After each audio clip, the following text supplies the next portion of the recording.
current affairs, facts and opinion, their future in our hands. Markets, globalist technocrats versus the people. A line in the sand. The McIntyre Report. And welcome back to McIntyre Report, folks.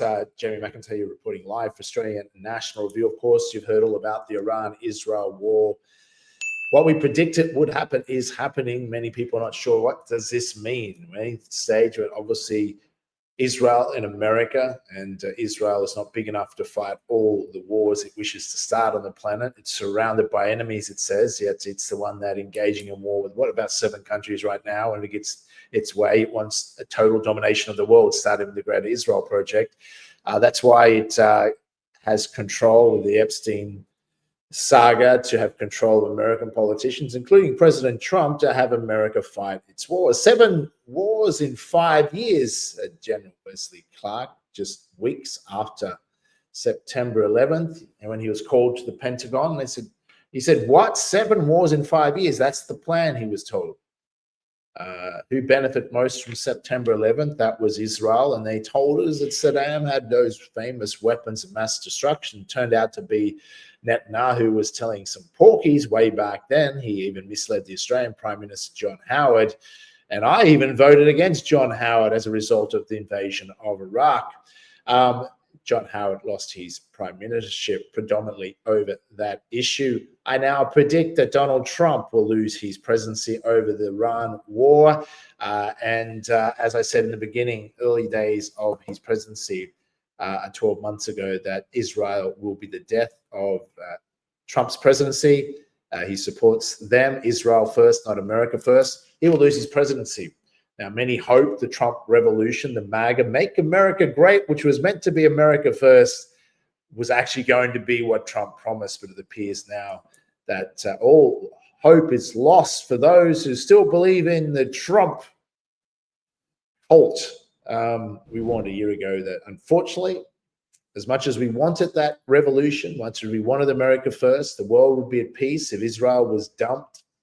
But Israel already knows it's getting dumped. The next president of the United States, that is, if there is ever a next president of the United States, will most likely be anti-Israel, as will most of the Western world.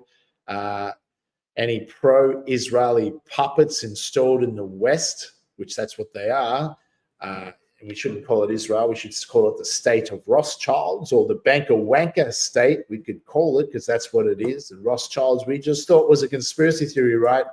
Even the Epstein files highlighted who he was working for, and that the Rothschilds were involved and behind the Ukraine war, which we'd already told you about, and that they even were plotting to assassinate Putin or replace him.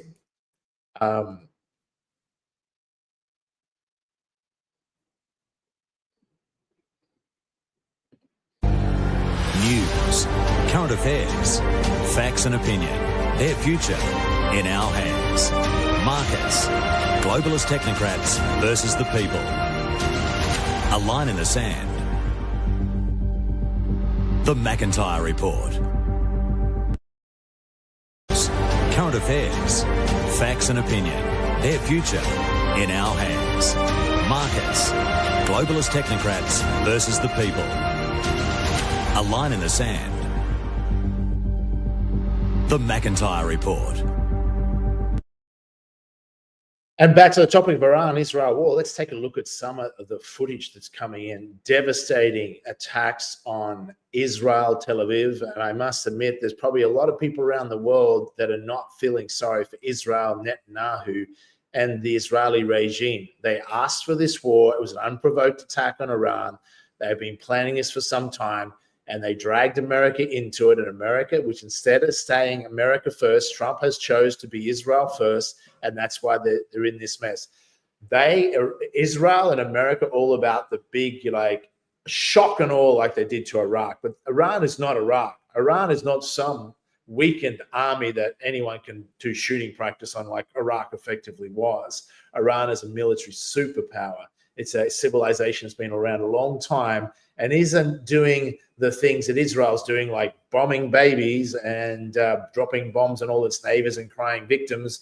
If they're surrounded by enemies, why don't they simply leave? I mean, they put themselves there, this fake bank state created by the Rothschilds, which was confirmed recently, people finding out that's also true. Let's look at some of the footage.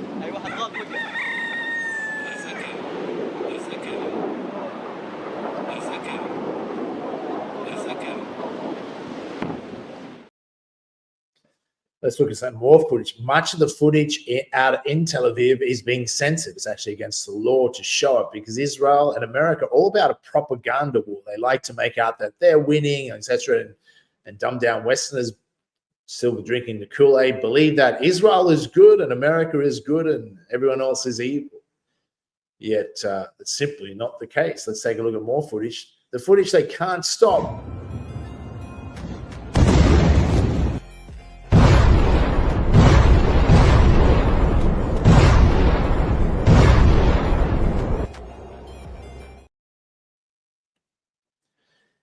That looks pretty severe to me, but there's plenty more.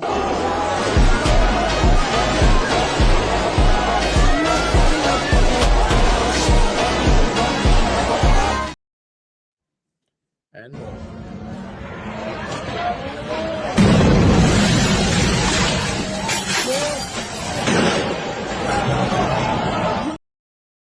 Entire skyscrapers can now be leveled with one single ballistic missile. Iran prepares for a long war like Russia and China, and their political systems enable long-term planning, unlike the West. Here's my prediction. I posted on Twitter just last night. I predict that Iran will win this war, and this is why. Israel and America are arrogant, overconfident, and they believe in a shock and awe campaign. That's they go for the king hit. They're like the dirty fighter out the back of the pub in the laneway, king hitting a drunk person without any warning, like the dirty, low-life scumbag fighters that they are. They won't fight fair. Just like every time they said, oh, let's meet for peace negotiations, they get whether it's Iranian leaders twice now, they did it to the Hamas leaders, get them in a room and then bomb the shit out of them. People, why would anyone trust America, Trump, or Israel? Because they're not trustworthy. They go for the big king hit. Well, they tried the big king hit. They killed the supreme leader of Iran at the beginning and thought the Iranian people would rise up against them. But most of the people are not going to rise up against them. Why would they want to become slaves to Israel? I mean, they've seen what Israel and America have done to Libya and Afghanistan and Iraq and countless other nations that they supposedly care so much for. They're going to drop those democracy bombs on. Remember, 7 wars in 5 years was the plan after Israel, many claimed, did September 11th. Well, it took 25 years, and now they've got their war with Iran, the big one they've been after. But will they win? I'm going to suggest to you they will not. They have already lost. In other words, they needed to win with a big king hit, shock and awe, and take Iran out. That has failed. As we can see, we're now into the 6th day, going into the 7th day. Iran is prepared for this. Yes, Iran will take a beating, will cop a lot, but not as much as Tel Aviv and Israel, and American warships should be a little bit careful what's coming for them. But America will play dirty, as they always do, Israel. They will already have bombed a school, killing 160 female school children, girls. I mean, it's pathetic. Who would do that? There was no military targets anywhere near that. It was a deliberate satanic killing of children. Imagine if Iran did that and killed 160 girls in America, dropped a bomb on them. People would be so outraged. It's absolutely pathetic. Those who still stand with Israel, I don't need a lecture from me. Look in the mirror. And if you think Christian Zionists think they're going to heaven standing with Israel, you're in for a rude shock when that time comes. I love to be in the debrief room with you and God and see how that goes down. The foolish ones that stand with the Satanic Cartel, banking, wanking state of Israel, a fake state created in 1948 that's neither biblical nor chosen by God. Do you think God would choose the Rothschilds just because they tell you a lie? Do you think God would stand on the side of the nation that bombs children daily in Gaza and now in Iran? I doubt that. I doubt that. The world is always the opposite of what most people are telling you. So whatever the fake news media is telling you that Israel is winning and Iran's being flattened, it's probably not true. The footage is coming out exactly what's happening. In a long war, Iran will win. It was already winning. Here's why. The military-industrial complex, which is controlled largely by the Rothschilds in Israel in the West, they are greedy. They charge about 20 times more than what it costs for China, Russia, Iran, North Korea to produce mass weapons. They can run a long war. The interceptors are by America, which is meant to, they charge a fortune for the Gulf states. The Gulf states are already complaining that they're not being protected. That's right, because all of them have been used to protect Israel. And they will run out of those interceptors. Well, they ran out a third of them in the 5-day, 12-day war. They said they've used as many, not them, but the actual stats are showing they've used as many interceptors in the 12-day war with Iran last year in just 5 days. This time, that means they may be down to 40% or less of interceptors. What happens in probably a few more weeks when they're all gone? Israel is a sitting duck. Gulf states are a sitting duck. And do you think Israel will stop firing? Do you think Israel will agree and seek for a peace deal, a ceasefire like they shouldn't have agreed to last time that Israel come begging for? No, they won't. They should finish the job. They should finish it until there's regime change in both now America, where Trump's presidency is over. I predict this will destroy his presidency, and so it should, standing with Israel like a liar, tricked MAGA, tricked the American people around the world that supported him, deceived them, betrayed them, and particularly Netanyahu, who fled apparently for Berlin, leaves the Israelis left to cop a hiding, absolutely being smashed and obliterated. And remember, Iran hasn't started yet. They use their weaker weapons, their older weapons first, and two, Israel's defenses are almost non-existent. Then they start with the ballistic missiles as an example.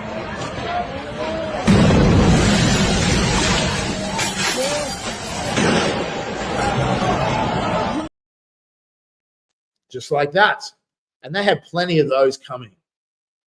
So it's going to heat up. Grab your popcorn, sit back, and you're going to watch, possibly in your real lifetime, the downfall of Israel and America. If it's not careful, America needs to dump Israel. That's right. That's why Israel visited Netanyahu, India, recently. They sucked dry the British Empire in World War II and used it to fight its wars. And now it's sucked dry the US empire. It's on its knees in debt.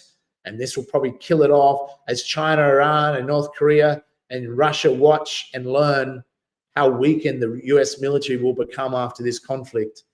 And there's a new world order coming, folks, and it won't be the one world government by the wannabe wet fantasy idea that Netanyahu and Rothschilds want it. No, the new world order will be the BRICS, and that's what this is really about.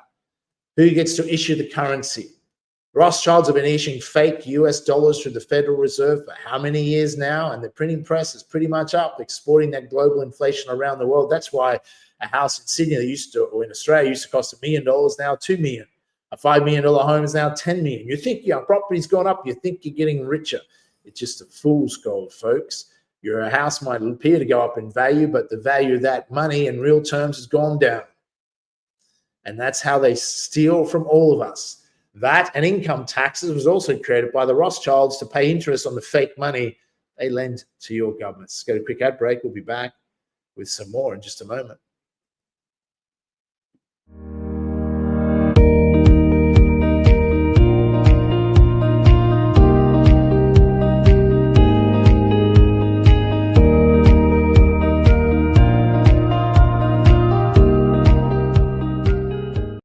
Opportunities like this don't appear when a destination is already famous.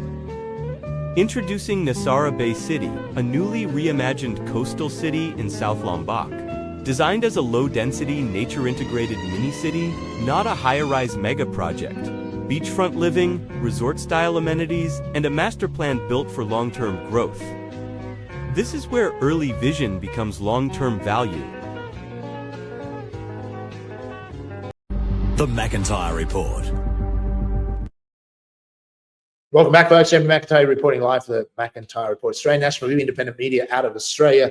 24-hour news, ANR.news. All followers on X, Jamie McIntyre 21.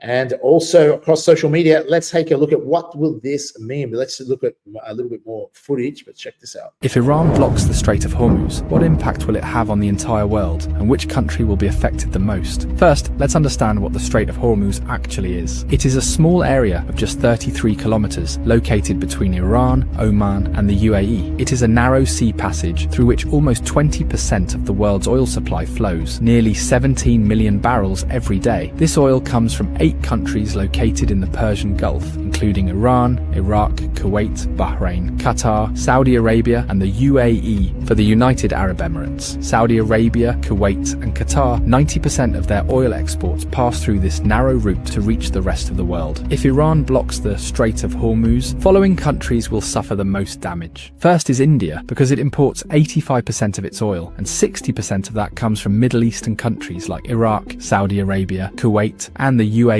Fuel prices in India would skyrocket, and as a result, everything related to oil and all industries would face severe disruption. Industries could shut down, there would be job losses, and the economy would be severely affected. The second most affected country would be China. China is the world's largest oil importer, bringing in 10 million barrels of oil every day. 40% of China's oil imports pass through this Strait of Hormuz. Although China has built oil pipelines with Russia and Central Asia, they don't even fulfill 20% of its energy needs. So, if the Strait of Hormuz is blocked, China's economy could suffer a massive blow, and if China's economy is shaken, its effects will be felt all over the world. The third most affected country would be Japan, as it imports 90% of its oil, and 75% of that passes through the Strait of Hormuz. The fourth most affected country would be Saudi Arabia. 80 to 90% of Saudi Arabia's oil goes to the rest of the world through Strait of Hormuz, while only 10% goes to Europe via its Red Sea coastline. So if this choke point is blocked, Saudi Arabia's economy will be heavily impacted. Imagine that a country suddenly loses 80 to 90% of its revenue. What would happen to it? Something similar could happen to Saudi Arabia. There's also a high chance that Saudi Arabia might send in its military to reopen the route, and that could make the situation even worse. Fifth is Pakistan, which gets about 90% of its oil through the Strait of Hormuz. This oil meets around 27% of the country's energy needs. So if the route is blocked, prices in Pakistan could rise sharply. But there's an interesting twist. Since Pakistan shares a border with Iran, and several government reports suggest that 35% of Pakistan's diesel comes unofficially from Iran. So if the strait is blocked, Pakistan might turn to Iran for oil, either quietly or through an official deal. Next in line is the UAE, because as nearly as 72% of its oil exports rely on this Strait of Hormuz. The country does have a backup option, the Habshan-Fujairah pipeline, which allows it to bypass the strait and export up to 60% of its oil. But for a major economy like the UAE, losing the remaining 40% would still be a serious blow. Next comes the European countries like France, Germany and Italy, which on average get 10% of their oil through the Strait of Hormuz. A blockade here would hit them hard as well. Globally, experts warn that oil prices could soar past $150 a barrel, causing widespread inflation and possibly triggering a major global recession. So this small 33-kilometer area holds enough power to shake the entire world.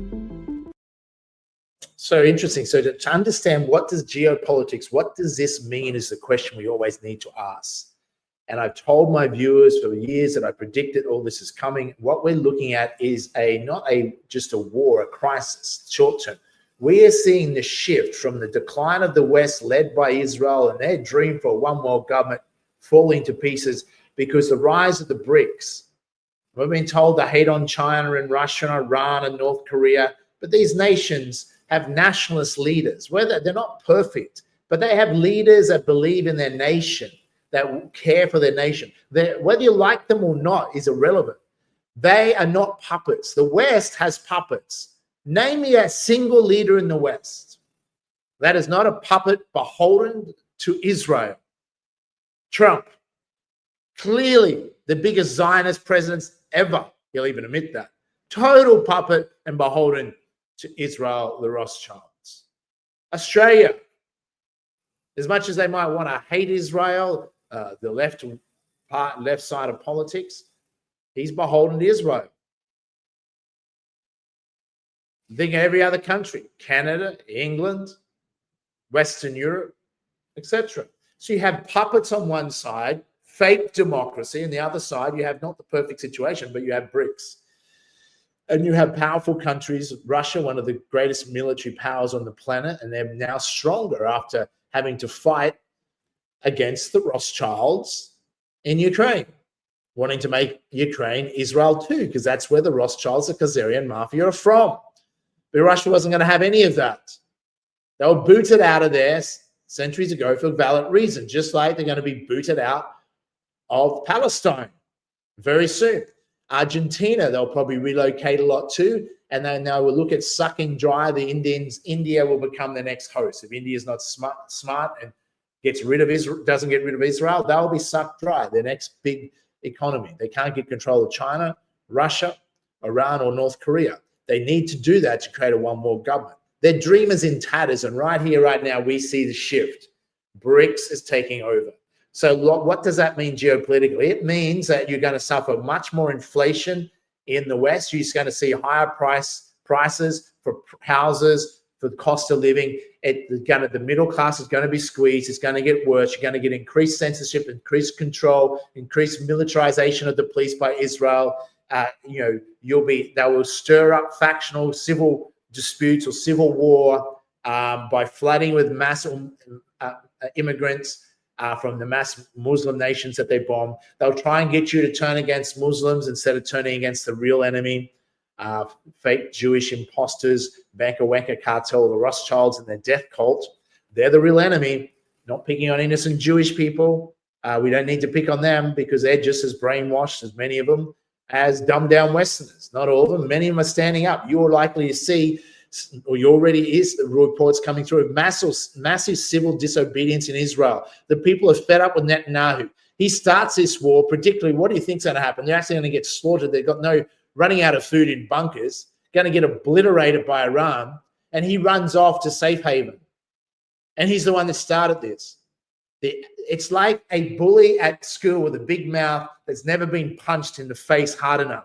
Well, let's make sure Netanyahu this time gets punched in the face so hard that every time he steps up to the mouth off again, he gets punched again and again. That's what Iran should do, and I believe that's what Iran will do. And they had the military power to do that, and the backing of China, Russia, and North Korea. And silently, majority of the world's population is not going to cry a tear for Israel for what they have done.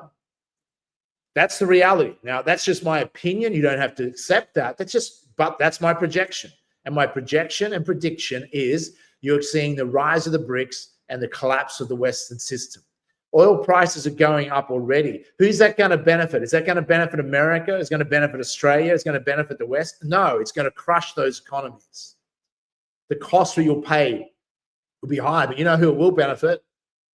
Russia, Iran, many BRIC nations. Things to think about, folks.